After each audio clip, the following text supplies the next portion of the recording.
I have an empty house right now, and it's just new to me. And so I decided, you know, after I have Truly, I'm not going to do anything.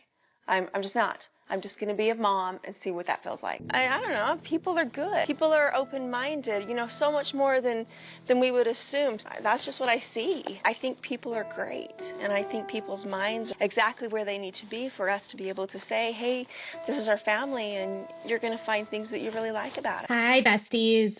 Okay, Christine Brown Woolley is literally achieving something that Robyn Brown wanted to achieve on her own, but she needed to have other people help her achieve that goal. What is that? Christine Brown is a best-selling author with the New York Times #1 on nonfiction hardcover as well as ebook in 2 separate categories. Christine debuts in the second week at #1 on the New York Times best-selling list. This is awesome for her, honestly, and she deserves it. Absolutely deserves all the success, and I'm sure she is going to be celebrating and getting all kinds of attention for this, and that's amazing because her book has the capacity to touch millions of women, inspire hope while also sharing her story in her own unique way. And why I think this is even better is because when Becoming Sister Wives came out, it was a New York Times bestseller. They were on a hit show. It was written by all members of the family, but it was interesting because it was Robyn Brown, who wrote about this in the book. And I thought it was weird that she wrote about this in the book before it ever happened. But let me read this to you. Several years before I married Kody, when I was at an absolute low point in my life, I made a life list of all the things I wanted to accomplish. Since things were going so badly for me at that point in time, I allowed myself to dream as big as possible, change the world, meet Oprah, write a bestseller, and own a business. I look back on that now and think, be careful what you wish for because you might get it all. And then it may be something you don't want. I can never underestimate the positive impact of Sister Wives, but there are days when I wake up and say to myself, I don't want to do this anymore. I want everything to go back to normal. She was so focused on and material accolades, celebrity, changing the world, almost grandiose dreams, and writing a bestseller. She dreamt about writing a bestseller before she ever wrote a bestseller. And to be clear, the book was a bestseller, but it took other points of view for her to get there. And she reminded everyone that she was the last in the place of the favorite sister wives. Being on a television show really altered my entry into the family and into a plural marriage. Sadly, during the first season, many of our fans cast me as a homewrecker out to destroy Meri, Janelle, and Christine's happy family. I try not to dwell on the internet commentary, but since I think it's important to interact with our fans, I can't entirely avoid it. There have been so many negative comments about me that it's difficult to shrug them off. People believe I have an ulterior motive and that I want Kody to myself and not because I love the family or the sister wives. People believe I'm manipulative and conniving. I usually place last in the favorite sister wife poll. It's bizarre that when she had the world at her feet and she was getting so much attention, all she could focus on was the negative. She achieved fame, financial security. She got the man. She had babies, and all she's bitching about is that people don't like her because they think she's manipulative and conniving, and she's not the favorite sister wife. She admits to manipulating her producer and tell them that they need to tread lightly, not to give America's women another reason to hate me. If the audience dislikes me, then we failed in our mission to convey the joys of the stability of our lifestyle. She meets Oprah, she writes her book, she gets everything she wants. And yet, even in that, she wasn't happy. And even though she wrote that people believed all she wanted was Kody to herself, at the end of the day, all she got was Kody to herself. And she wanted to write the bestseller, right? Christine's goals were very different than Robyn's. And what's really interesting is that in the chapter about celebrity for Christine, and I'm not going to reread it, but her biggest motivation for doing the show was not fame. It was not celebrity. It was not to meet Oprah. It was not to change the world. It was she had spent her entire life living in fear of the outside, living in fear of what people thought of her, living in fear of law enforcement, living in fear of her family being split apart. She had spent her life lying and having to lie to the people around her. And she was tired of living a double life. She wanted to be out in the open and show the world who her family was, and not like they're not monsters. Like, we are not these evil people that Warren Jeffs is. She wanted to help bring to light the community to reduce harm in a way.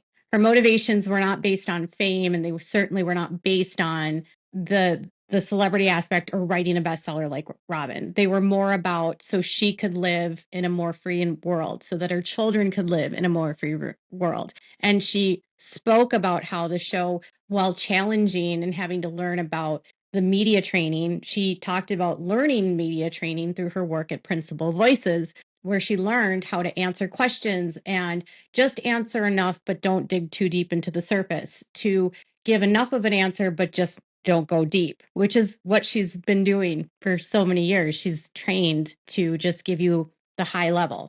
And she's at the end, she wrote, "Our decision to live openly has allowed our entire family to come into their own. I love meeting all the kids' friends, and I absolutely love taking my sister wives' children places and introducing them as my kids. I enjoy being open and being married to Kody, and we do many things as a married couple. And he can openly say we are all his wives. It's fun going places together and being recognized. People meet us and talk about us and about how we changed their minds and their perspective and families and relationships. I feel humbled and overjoyed at the response we receive about our family. People grateful that we opened our lives so they could see this plural family as a choice." Now, so Christine's motivations were more rooted in advocacy and rooted in helping be more transparent, even though to a degree that transparency was a bit of a lie. And in her system, she wasn't aware really how much of a lie it was. She was doing her duty, and she was at that time believed what her life was happy. When you read the book, you learn that some of those earlier days weren't the easiest. You learn that Christine, while she was saying these very positive things about what was going on in the family, behind the scenes, it was a lot darker and a lot, more challenging than they let on the show. The show had a motive, and that motive was to make people not hate polygamists. The other motive was to try to decriminalize it so that individuals wouldn't fear reporting abuse within their communities. Ultimately, their path forward, where they were going to try to say it was a civil rights issue and that polygamists are afforded the civil right to live their religion, that did not work. And instead, they decriminalized it based upon abuse. And that if people are living in polygamy at consenting and there's no other existence of abuse, the state of Utah will not prosecute them under a felony. It would just be an infraction, like a parking ticket or a parking speeding ticket. But if crimes did occur that were abuse, child trafficking, sex abuse, all of those, at that point, then it would be a felony, a second-degree felony. So their work definitely opened up a conversation, but it also, sanitized a community that maybe didn't need to be normalized to begin with. For all that she's gone through and all facets of her life and all the things that she has said and done on this show and to the world, there are times when some things that she says are incredibly polarizing. People are like, "What are you thinking, Christine?" And then there are other times people absolutely love her. And she recognizes that her bubbly, happy disposition makes her easy to like and makes her an easy speaker for the family. And that conflict between Christine is really the reason why they got the show, because she was doing work in Principal Voices. They were looking for a view of how to make it look like women were not being oppressed. And Kody was sort of given the show after the fact because of Christine's work. And I think in many ways, Christine understands how significant her role was in getting the show and how her advocacy and work with Principal Voices was the catalyst behind them getting the show.